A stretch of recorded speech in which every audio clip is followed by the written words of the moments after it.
So that takes us to the next piece of business. Johan Rojas yesterday, as we kind of speculated, did end up getting optioned down. As you know, we kind of talked about it was the easiest solution roster-wise to make, because if you send Pache, Clemens, or Dahl down, there's a really good chance you lose them. Or Whit Merrifield, they had options to, basically deny those. So Johan Rojas being one of the only guys with options, it just made kind of sense. His numbers, as Dombrowski talked about in the Matt Gelb interview, like kind of what they asked him to do a little bit. I think the defense wasn't as good as once anticipated, so that might have been the thing that they just want to get some more work with them. So it looks like going forward, we're going to have a Brandon Marsh, Christian Pache platoon in center field, and the left field platoon is going to be David Dahl and Whit Merrifield, maybe with a little bit of Edmundo Sosa. So we now have 2 outfield platoon spots. And we got a super chat from Real Prince Blue we'll get to in a second. But 2 outfield. I didn't even read it yet. Is he making fun of me? Yeah, he does that.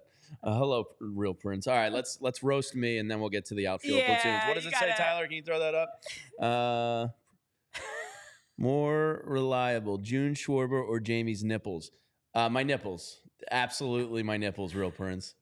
Because it could be 95 degrees out, and I'm still piercing through my shirt. So I'm always there. June Schwarber is only there in the month of June. He paid money to ask that question, Renee. I had to address it. My nipples are way more reliable. I intentionally was letting you rock and handle that. I was not going to chime in. I actually was going to say, I was thinking the same thing, but I was like, that's not my place to say it. Every time I golf, so everybody's like, how do you wear an undershirt? Why are you wearing an undershirt? I'm like, dude, my nipples, okay? I have to. And I got off this morning. I sweat through that undershirt in no time. It's a hot one out there today. Yeah, it's a struggle. Yes, sorry. The high beams are beaming. Yeah, Kyle's got a great event at Yards Brewery tomorrow night. Sorry to, say my nipples are more reliable than your game in June, Kyle. That's just the cold reality. All right, let's get back to the outfield platoons that we were just talking about before my nipples took over. 2 platoons. I don't love it. I'll be honest. Luis Robert, you're 42 days away from becoming a Philadelphia Philly. Mm-hmm. Juan Soto, you're, maybe like, I don't know, 95 days, 120 days away from being a Philadelphia Philly. Sure. This is just not sustainable for the expectations of this team. Mm-hmm. Look, I know not 1 through 9 are all going to be all-star mashing players. Yeah. But to trot out 2 platoons, there needs to be an improvement of the outfield. Yeah. I really hope Luis Robert ends up being it. If it's not somebody of his caliber, you can still address it at a lesser cost easily. Yeah, and is the nipples are still taking over. My nipples will not be getting traded this July 30th. Philly 007 is asking a good question about, does the defense get worse or slightly better with Rojas being sent down? And I think Rojas, with his expectations of where he was defensively, was going to be that lockdown center fielder, but we've seen him making some errors and mistakes and some uncharacteristic plays. I don't think it gets worse or better because of this platoon. I think it definitely stays the same. I think what the improvement is on the in terms of at bats. You'll get better at bats from definitely, obviously, Brandon Marsh. Christian Pache is kind of hit or miss, quite literally.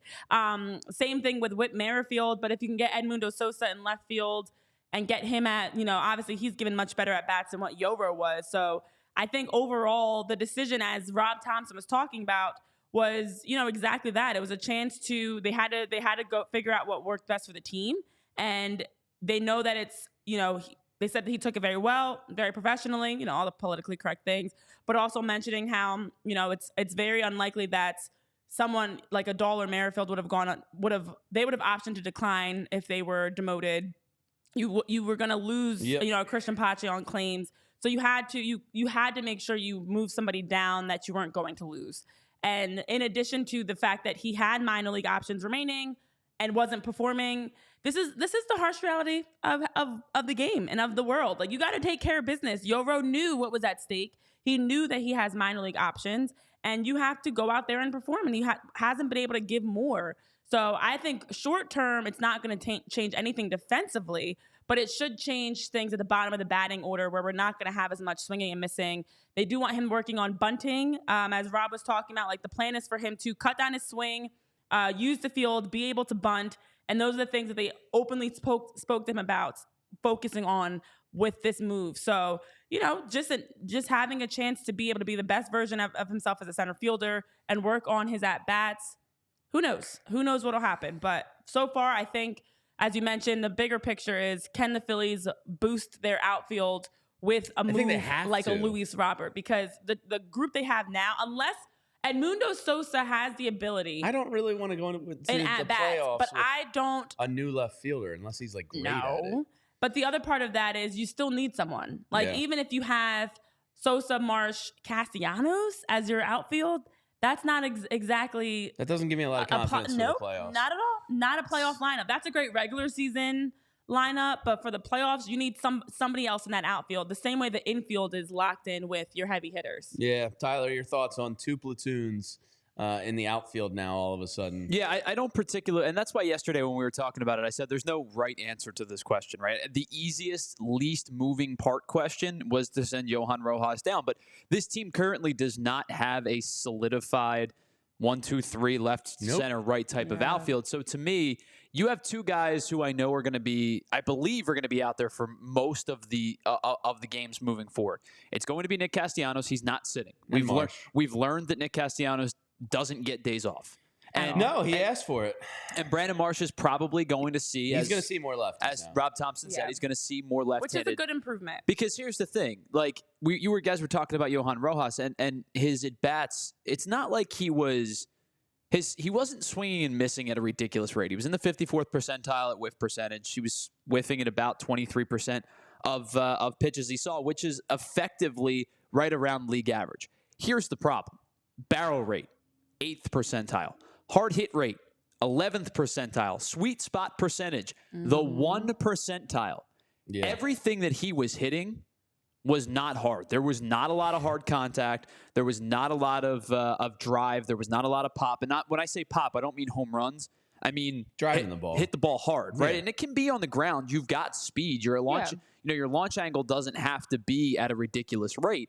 But for a guy that is not going to walk a ton because teams don't fear him, his slugging is never going to be high because he's primarily going to be a singles hitter. That's what's concerning, was how weak the contact was. To play on top of that, to be a -1 DRS, a 1 DRS, I believe he was. Yeah, a 1 DRS, which ranks 60th in baseball. The defense needed to be elite for Johan Rojas to stick. And it was not. It was basically slightly above average. It was okay. So this was to answer your question. There's no good fix to this right now. Luis Robert, 42 days. Well, I don't know if it's Luis Robert or not, but I do think they are going to speak it into existence. They're going to facilitate a move at some point. I do believe that. We're going to talk this one into existence. We were kind of okay with his at-bats because he was playing so well defensively. But for Yoro, as you mentioned, with his numbers at 235, 271, 295, over 196 plate appearances, his 566 OPS coming into Monday ranked 218th out of 228 players with 175 plate appearances. So you talk about being in the bottom percentile.